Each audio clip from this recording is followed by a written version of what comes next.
Hello, and welcome to Sask Moto. Many of you are familiar with my video series on my epic adventure on the White Rim Trail. So I had a couple of crashes on this trip, and one that required me to use the SOS feature on my Garmin InReach Mini. Unfortunately, my camera was not recording when the accident happened, but I will go over it in detail in this video. I'll also cover where I was, what happened when I pressed the SOS button, how long it took to get a response from Garmin and the emergency services, how I was ultimately helped, and what it cost me to use the SOS on the Garmin InReach. And then I'll give you some final thoughts on the whole crash and what I would have done different. So let's get started. First off, I recommend anyone that rides off-road in a group or solo that you should have one of these Garmin InReach Minis or some form of personal locator emergency beacon on you. It could save your life or someone else's life that you're riding with. I recommend not just the InReach, but also downloading the Garmin EarthMate app on your phone.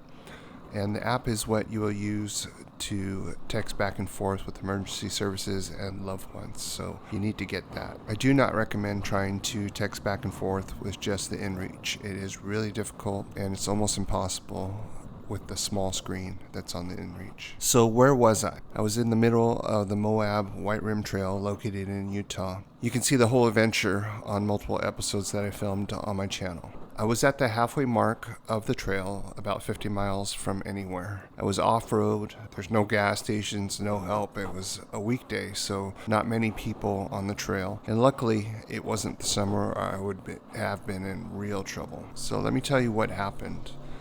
I was riding my motorcycle and out of nowhere I hit a deep sand patch on the trail and the bike veered off to the left and ran up an embankment. I ended up in a scrub brush with the motorcycle on top of me. Usually I would not be pinned under the motorcycle. I usually walk off. I've done it many times in previous crashes. I hate to admit it, but that's the case. This time was different. My pants were tucked in my boots and my boot caught under a bracket, so I couldn't get it out on time when the motorcycle was going down. The bracket was caught in the top of my boot and could not get my foot out by either moving it forward or backwards under the motorcycle. Just couldn't do it. I tried to unbuckle it as well. That didn't work. I tried to push the motorcycle off of me with my free leg and it didn't budge whatsoever. I couldn't lift the bike up either. I was just in an awkward position. Normally it wouldn't have been difficult to lift it, but I was just in an awkward position. I tried for a half hour and I was starting to get exhausted and it was starting to get hot. Because the sun's beating on you. There's no clouds, it's just straight sun. The bad thing is that I hadn't seen anyone for hours, so I rested up for a moment and I decided I needed help. And the only thing I could do was utilize the Garmin InReach because there is no cell service out there. So on the Garmin InReach, the SOS button has a cover on it. You have to lift the cover in order to press the SOS button. They do that so it makes sure that you don't trigger the SOS on accident. So that's when I lifted the cover on the Garmin InReach and pressed the SOS button. This was at 9:42 in the morning. So what happened when I pressed the SOS button? Well, on the screen a countdown began, and I think it's about 15 seconds. It gives you some time to cancel the SOS if you need to. Within 2 minutes of sending the SOS, Garmin responded and asked questions on the nature of the emergency. The questions they asked were what happened, what my injuries were, what my age is, and if I was riding alone. And remember, they're not talking to me physically. This is actually just through text. So I answered those questions, and the operator texted me back and said that they were contacting local emergency services. About 10 minutes later, I started getting texts from the Utah Emergency Services.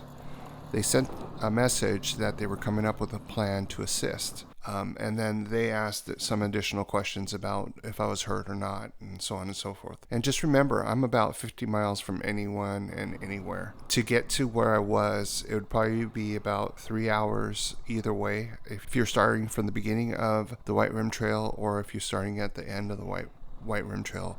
Within 30 minutes, they basically texted me and said that they had rangers on their way to help. It's about 10:30. and I'm thinking I'll be waiting here for at least 2 hours for somebody to show up. I think that if I was injured, they probably would have flown a helicopter out or found some way faster of getting out. But since I wasn't injured, they took just normal routes. I had water, food, and shelter. And what I mean by shelter is I was carrying an extra jacket that I used to make a sunshade, and I propped it over my handlebars and my mirrors to block me off from the sun. And I waited. And luckily, no fire ants were around to bite me up. So 20 minutes passed, a mountain biker came by, and he said, "Man, are you all right?" And I explained to him what had happened and that I couldn't get my boot out. He helped me. He lifted the rear end of the motorcycle and was able to unhook my boot, slide my leg out. And I thanked him tremendously. I would have been there for hours because ultimately he was the only one that came by. He offered me, water and food, and I had all that, so I was okay, and there was no injuries.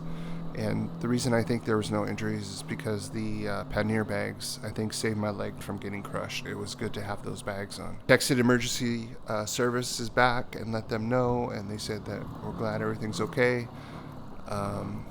And then after getting the bike up, because it was still on the side, and back on the road, I was ready to get the hell out of there. It would still take about 3 hours to finish the trail. About an hour later, I caught up to the guy that helped me. And here's that unknown stranger. He was really cool, and I appreciate his help. And thanks for your help, wish man. I got his name and all that. I didn't, but here he is. I'm riding past him, gave him a fist bump, and we went on our way.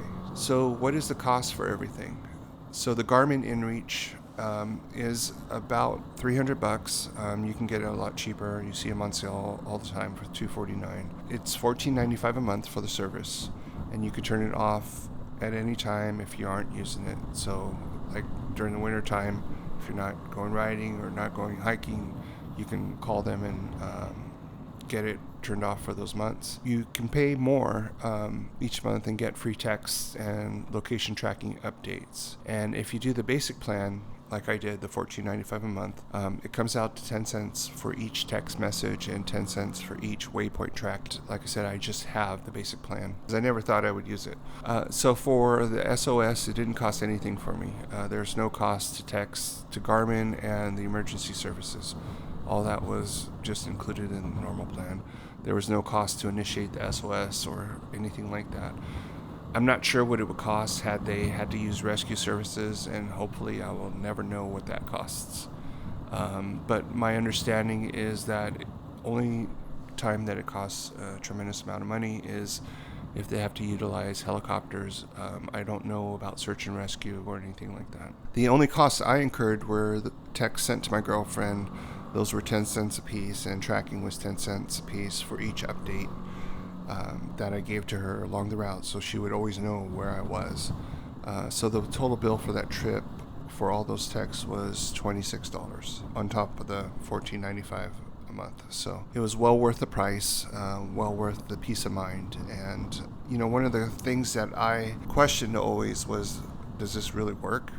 Does this InReach work? Does the SOS work? And I was surprised at the response time, honestly. Like I said, within 2 minutes they responded. So it's well worth getting the service and the actual unit itself. It worked. I was in the middle of nowhere. I had no cell service whatsoever.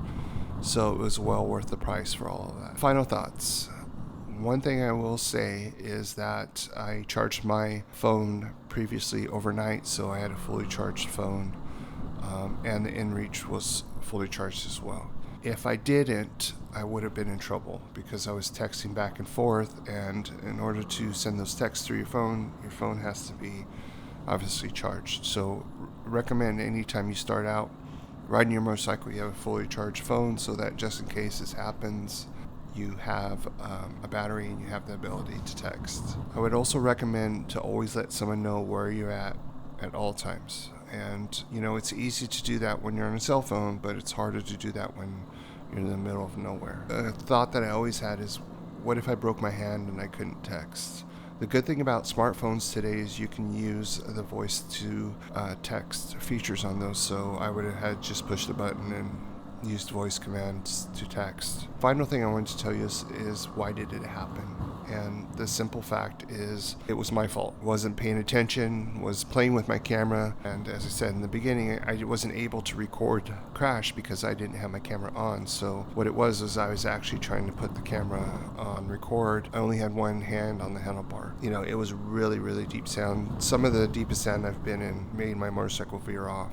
What I learned from this is always pull over to do things like this. Take the time to stop, you know, so that you're not riding and doing all of that stuff. So if you have any questions, leave them in the comments. And again, thanks for watching.